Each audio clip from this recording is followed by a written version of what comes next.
আল্লাহর নবীকে কত ভালোবাসতো সাহাবা আজমাইন, মহিলারা পর্যন্ত। আমার ভাইরা, এই সন্তান শহীদ হয়ে যাবে না মরবে না আহত হবে এই চিন্তা নাই, নবীজিকে ভালোবেসে নবীজির দিনকে ভালোবেসে আল্লাহর বান্দি বলে ফেললেন। ছোট্ট দুইজন মাসুম সন্তান ডাক দিয়ে বলছেন, মা আগামীকাল অবশ্যই তুমি ফজরের পর আমাদেরকে পাবা। মা, ফজরের নামাজ হয়ে গেল, দুজন সন্তান দুখানা তরবারি নিয়ে জননী মায়ের কাছে চলে আসলেন। মা জননী এই সন্তান দুটাকে নিয়ে ফজরের নামাজের পর মানবতার মুক্তির দিশারি রহমাতুল লিল আলামিনের কাছে গেলেন। গিয়ে ডাক দিয়ে বলেন, নবীজি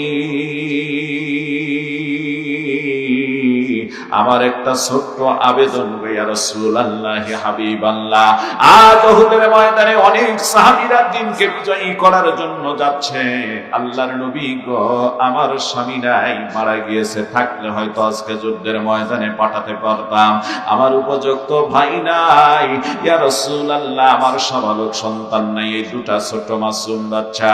ইয়া রাসূলুল্লাহ, এদের দুইজন কাকে আমি যুদ্ধের ময়দানে পাঠিয়ে দেওয়ার জন্য নিয়ে এসেছি, আপনি ফিরায় দিবেন না? আমি মা হিসাবে অনেক আগ্রহ নিয়ে এসেছি, এদের দুজনকে উহুদের যোদ্ধা হিসাবে আপনি একটু নামটা ঘোষণা করে দিন। জোরে বলুন সুবহানাল্লাহ।